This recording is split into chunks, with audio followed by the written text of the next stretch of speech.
मेरा एक क्वेश्चन था कि लाइक कुछ भी कोई कॉम्प्लेक्स प्रॉब्लम आती है कि कोई भी जिसमें I have to think a lot, क्योंकि और अभी इतनी सारी मतलब everything is so convenient to us. मुझे लगता है कि जो मेरी थॉट प्रोसेस है लाइक क्रिटिकल थिंकिंग की, वो एकदम से रुक गई है जस्ट बिकॉज मुझे सब कुछ अभी मतलब रेडी मिल जाता है। तो कोई भी क्रिटिकल चीज आती है तो मैं उसको सॉल्व नहीं कर पाता। I always seek advice from someone, और कोई भी अगर एडवाइस देता है तो वो अपने एक स्टैंड पॉइंट से देता है and I always take that for granted. और मैं आई लाइक क्रिटिकली मतलब सोच नहीं पाता कि इस प्रॉब्लम को मैं पर्सनल लेवल पे कैसे सॉल्व कर सकता हूँ। ऑलवेज सीक फॉर समवन कि वो मुझे एडवाइस देंगे और then I will work on it. The problem that you are talking about कि भाई हम क्रिटिकली नहीं सोच पाते हैं या फिर किसी भी प्रॉब्लम की हम डेप्थ में नहीं जा पाते हैं, ये अकेले आपकी प्रॉब्लम नहीं है। जो आपकी जनरेशन है ना, ये मतलब you must be around 22, 23 if I am not wrong, right? 21, right. हाँ, तो ये जो एज ग्रुप है ना, ये जो 20-22 साल की एज ग्रुप है, इस एज ग्रुप में बहुत लोगों को ये प्रॉब्लम आ रही है कि मतलब माइंड एक जगह पे टिकता ही नहीं है। इनफैक्ट इसी को आप थोड़ा सा और आगे बढ़ाओ तो इसका प्रॉब्लम का एक नाम भी है जो कि ऑफिशियली मेडिकल टर्म्स में जिसको ADHD बोलते हैं, कि बेसिकली हमारा जो माइंड है वो हाइपर एक्टिविटी मोड में रहता है, कि मतलब माइंड में हमेशा कुछ ना कुछ घूमता ही रहता है। और अगर हमको अपने माइंड को एक जगह पे टिकाना हो, लगाना हो, तो वो हो नहीं पाता है। ऐसा ही है ना प्रॉब्लम, कि हमारा जो अटेंशन स्पैन है वो बहुत ही कम हो गया है। और अगर कोई मोबाइल पे कुछ ऐसा चल रहा है जो आपकी अटेंशन को ग्रैब कर ले, तब तो कोई दिक्कत नहीं है, that is like more of a passive approach. But अगर एक्टिवली आपको कहीं किसी प्रॉब्लम में दिमाग लगाना है और उस प्रॉब्लम की डेप्थ में जाना है और आउट ऑफ द बॉक्स सोचना है, तो वहां पे इश्यूज आने लग जाते हैं, क्योंकि वहां पे बेसिकली हमारी ऐसी आदत नहीं है, हमारी ऐसी हैबिट नहीं है। तो अब बात आती है कि इसका सोल्यूशन क्या है। आप क्या करो, अपने आप को किसी चैलेंजिंग एनवायरनमेंट में डाल दो जहां पर कि आपके पास में कोई ऑप्शन ना हो, बट आपको हर कदम पे दिमाग लगाना ही पड़े। For example, you can go on a track. आप जैसे अभी कनाडा में हो, राइट? तो वहां पे आसपास में कुछ ऐसी माउंटेन्स होंगी, कुछ ऐसे रीजन्स होंगे, कुछ वैलीज होंगी जहां पर के ट्रैक्स होंगे। तो आप ट्रैकिंग के लिए जा सकते हो। उससे क्या होगा कि you can't afford to be passive there, क्योंकि अगर आपने गलती करी तो पैर फिसल जाएगा, गिर जाओगे, लग जाएगी। हर कदम पे आपको अलर्ट रहना होगा। तो इससे क्या है, आपकी प्रैक्टिस होगी इस मूवमेंट में पूरी तरह से रहने की। वो जो आप प्रॉब्लम जो आप बता रहे हो ना, उस प्रॉब्लम की जड़ क्या है कि हमारा जो माइंड है वो इस मूवमेंट में नहीं रहता है, वो पास्ट में और फ्यूचर में भागता रहता है। अगर कुछ हमको ऐसा मिल जाए जो कि हमारी अटेंशन को ग्रैब कर ले, तब तो दिक्कत ही नहीं है, that is more like passive. But actively हम अपने माइंड को यूज नहीं कर पाते हैं कि एक जगह पे टिका करके रख पाए कई घंटों तक या कई दिनों तक एक प्रॉब्लम के साथ में ठहर पाए। तभी तो उसकी डेप्थ में जाएंगे, तभी तो हम क्रिटिकली सोचेंगे, तभी तो उसके अंदर से हम सोल्यूशन निकालेंगे। सो आप क्या कर सकते हो, इस तरह की कुछ चैलेंजिंग चीजों में आप इन्वॉल्व हो सकते हो। जैसे कि एक मैंने आपको बताया tracking, another could be sports. Sports is also very very good for activating the parts of your brain जो कि अभी प्रॉपरली यूज नहीं हो रहे हैं। और कुछ नहीं तो एज सिंपल एज दैट, मैं आपको एक और आइडिया देता हूं। कोई बुक है, मान लो आपने कोई बुक पढ़ी, तो उस बुक की आप एक समरी बना करके यूट्यूब पे अपलोड कर सकते हो।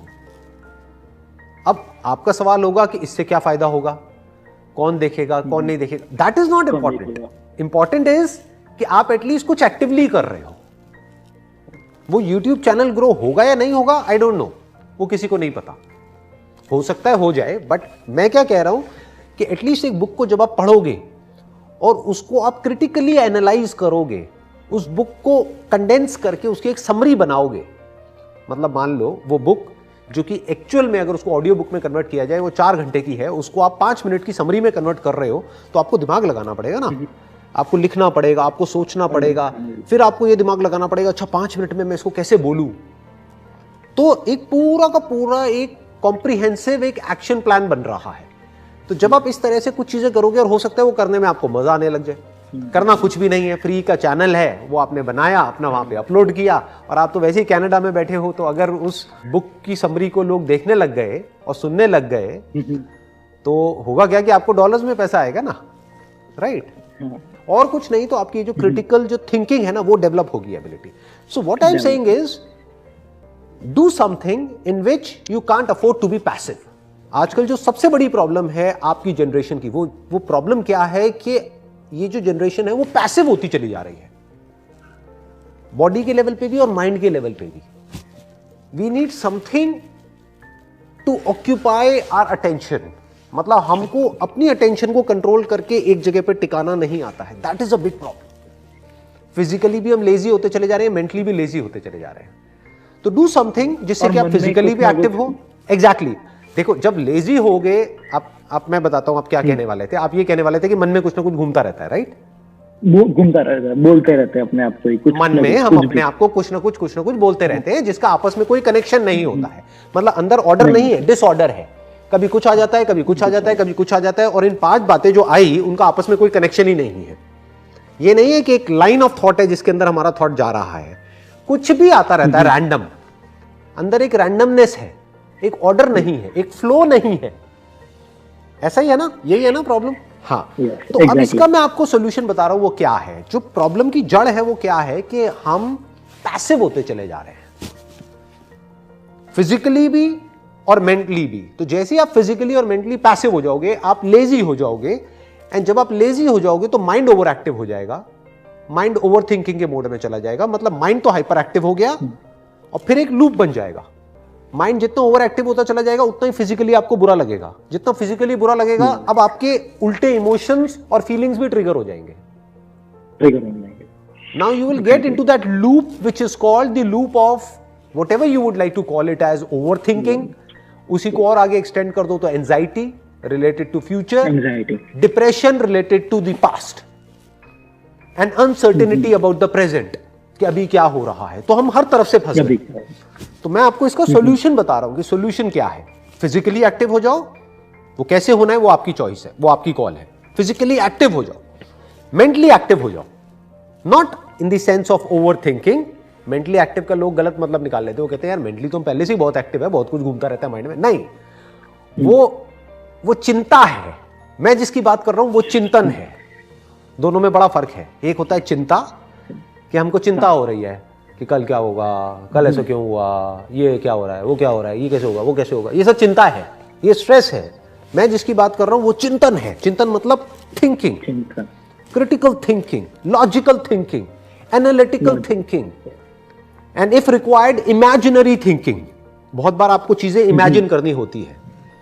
जैसे अगर आप कोई बिजनेस कर रहे हो या कुछ भी कर रहे हो तो वहां पे इमेजिनेशन का भी एक बहुत बड़ा रोल है, बट वो हमारे कंट्रोल में होना चाहिए। ऐसा नहीं कि कुछ भी इमेजिनेशन हमारी माइंड में आ रही है, कुछ भी सपने आ रहे हैं उल्टे सीधे और फिर हम उसी से डर रहे हैं, कुछ भी उल्टा पुल्टा घूम रहा है। आप समझ गए? तो ये अकेले आपकी प्रॉब्लम नहीं है, सबकी है। और इसका यही सॉल्यूशन है कि हमारी बॉडीज बनी है एक्टिव रहने के लिए। जितनी आपकी बॉडी एक्टिव हो जाएगी, आपका माइंड पीसफुल हो जाएगा। अब उस पीसफुल माइंड को एंजॉय नहीं करना है, उस पीसफुल माइंड को यूज करो किसी ढंग की जगह पे माइंड को लगाने के लिए, ताकि माइंड की भी मसल स्ट्रांग हो। जैसे बॉडी की मसल स्ट्रांग होती है ना, ऐसी माइंड की भी मसल स्ट्रांग होनी चाहिए। That should be the focus, that should be the goal. और उसमें अपने आप को चैलेंजिंग जगहों पे डालो। हम लोग चैलेंजेस को अवॉइड कर रहे हैं। फॉर एग्जाम्पल, आपको डर लगता है प्रेजेंटेशन देने में। मैं एक एग्जाम्पल ले रहा हूं कि लोगों के सामने बोलने में डर लगता है, फियर ऑफ पब्लिक स्पीकिंग। बहुत लोगों के अंदर ये डर होता है। और कुछ नहीं तो एक कैमरा लगाओ। कैमरा भी क्या लगाना है, आजकल तो मोबाइल में सबके कैमरा है। मोबाइल लगाओ और अपनी एक प्रेजेंटेशन दो। अपने आप को चैलेंज करो कि आज मुझे क्या करना है। आज मुझे एक प्रेजेंटेशन तैयार करनी है 5 मिनट की। उसको कौन देखेगा, दैट इज नॉट इंपॉर्टेंट। कोई नहीं देखेगा, मैं खुद देखूंगा। मैं देखूं तो सही, मुझे पता तो लगे मेरा लेवल क्या है। ये गेटिंग? हाँ, तो कुछ ऐसी चीजें करनी होती है। जरूरी नहीं है कि वो एक पैटर्न में हो या वो बिल्कुल उस तरीके से हो जिस तरीके से सब करते हैं। यानी कि मैं ये करूंगा, मैं ये करूंगा, फिर मैं जॉब करूंगा। ये तो सभी सोच रहे हैं ना इस तरीके से। मैं क्या कह रहा हूं, do something which challenges you as a person, जो आपकी लिमिट्स को पुश करने के लिए आपको इंस्पायर करे। और रोज आप कुछ ऐसा करो जिसमें कि आपको मजा भी आए और आप बेटर होते चले जाओ डेली बेसिस पे। इस तरह से अगर आप सोचते रहोगे ना, तो आप खुद देखोगे कि जो आने वाले 1-2 साल बाद आप बन जाओगे, वो उससे बहुत अलग होगा जो अभी आप करेंटली हो। That will be a much better version. जैसे वर्जन आते हैं ना एप्स में, ऐसे ही आपका एक नया वर्जन आएगा। हाँ, कोशिश करो हर हफ्ते में या हर महीने आपका एक नया वर्जन आना चाहिए। वर्जन 2.0, 3.0, 4.0, मे बी 100.0, व्हाटएवर, चलने दो ना, आगे बढ़ने दो। तो अपने वर्जन को कॉन्स्टेंटली इंप्रूव करते रहो, उस पर फोकस रखो।